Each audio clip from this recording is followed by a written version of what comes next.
Assalamualaikum, salam kenal, nama aku Filda dan pada kesempatan kali ini aku mau sharing pengalaman aku melahirkan seorang anak prematur.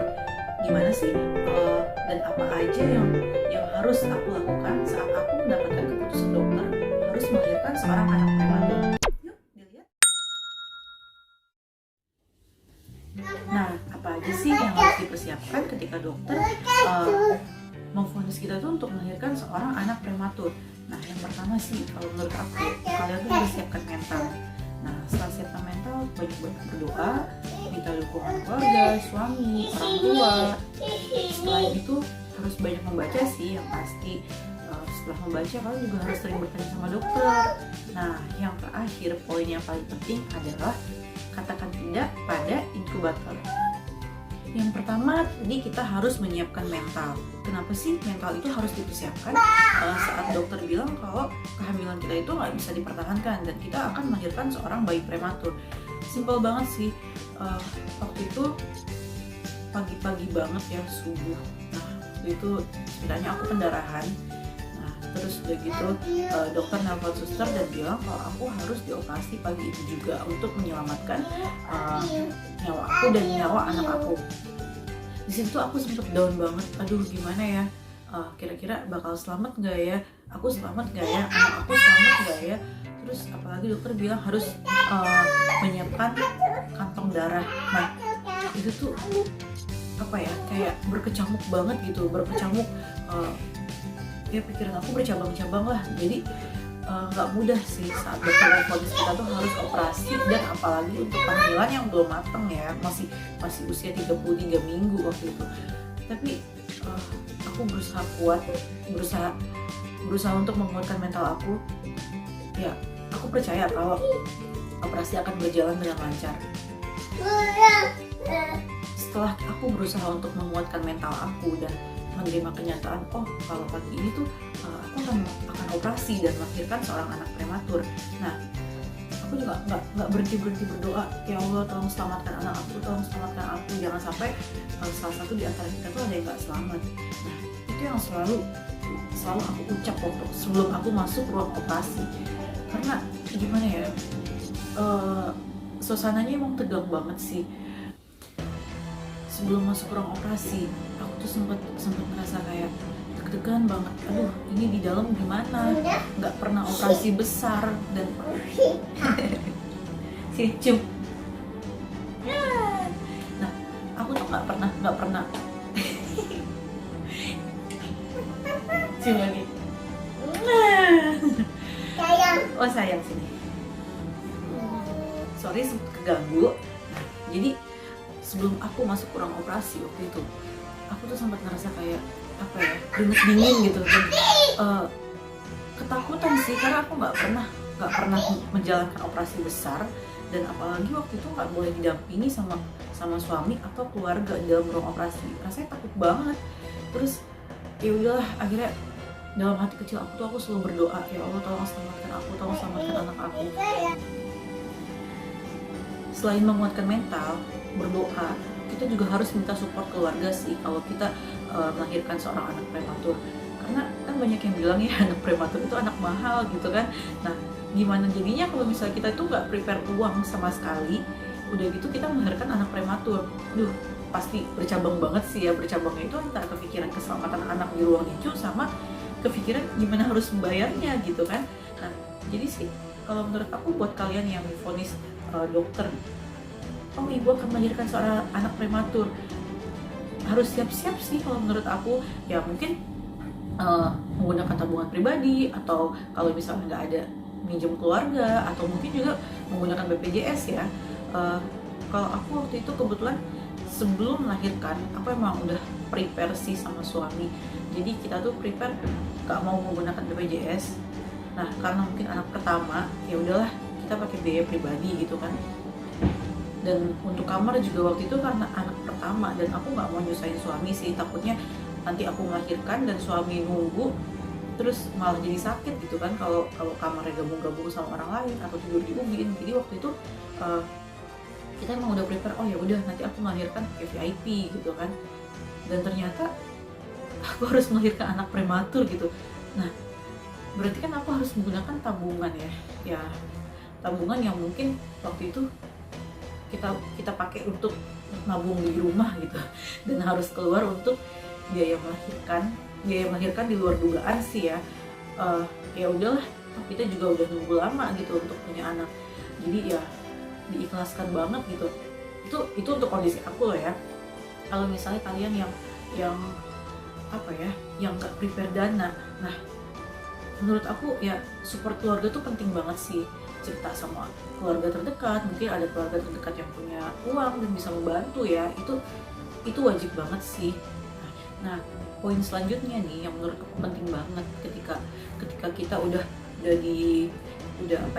diputuskan dokter untuk melahirkan seorang anak prematur, kita tuh harus banyak baca sih ya. Kayak waktu itu aku lagi di rumah sakit setelah operasi, terus aku baca, oh anak prematur tuh harus gini, anak prematur tuh harus gini.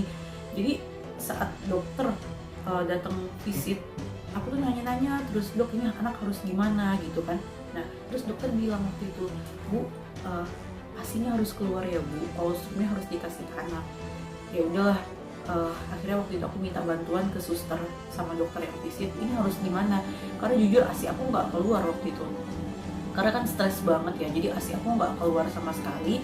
Nah sampai ada seorang suster yang bantuin aku untuk mijet payudara aku, tapi pijitannya sakit banget dan waktu itu aku marah sih sama dia. Tapi setelah aku pikir ya udahlah, toh dia melakukan yang terbaik untuk aku gitu kan. Nah terus poin selanjutnya yang penting banget nih menurut aku, kalau emang kalian tuh nggak prepare dana sama sekali, kalian tuh jangan coba-coba untuk bawa anak kalian pulang. Nah kenapa? Seorang anak prematur itu mereka tuh bukan butuh inkubator ya. Aku inget banget waktu itu setelah aku bisa jalan habis operasi sesar, karena aku belum bisa jalan. Nah terus setelah aku bisa jalan, aku tuh visit ke ruang NICU. Hari pertama oke, aman, anak aku ngerespon, dia bisa genggam tangan aku waktu itu, seneng banget sih rasanya waktu itu. Tapi pas hari ketiga ya kalau nggak salah, waktu itu dokter bilang, bu anaknya sempat hilang nafas 3 menit katanya gitu, dia nggak bernafas gitu kan. Nah terus aku langsung panik, aduh gimana dok, kok anak saya bisa nggak nafas gitu, terus nanti gimana dok, anak saya bisa lewat nggak?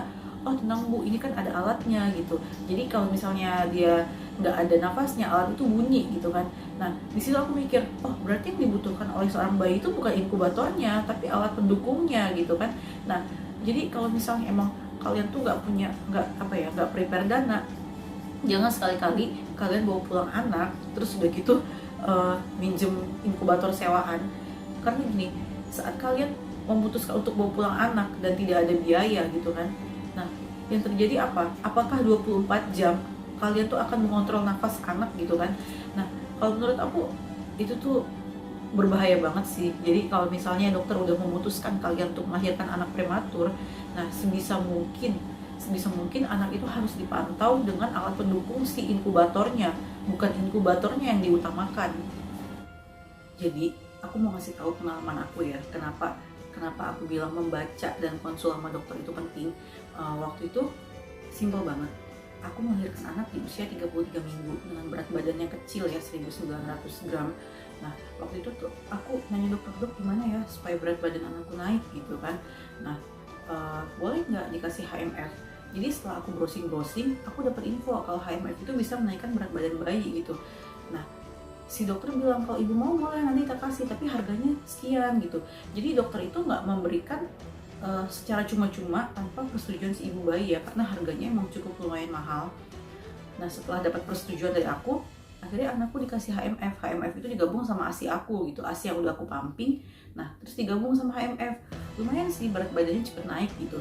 Nah selain itu banyak banget sih ya informasi-informasi penting yang harus kita ketahui gitu saat kita melahirkan anak prematur gitu. Salah satunya adalah tentang screening bayi ya. Waktu itu kebetulan aku nggak mengalami kesulitan dalam hal itu, karena jujur sih aku terima kasih banget sama dokter-dokter yang ada di Rumah Sakit Siloam Kebonjeruk. Waktu itu tanpa aku minta, dokter udah langsung menyarankan, ibu anaknya harus di screening paru, anaknya harus di screening mata, di screening jantung, cek darah lengkap dan lain sebagainya. Pokoknya semuanya itu dokter menyarankan gitu.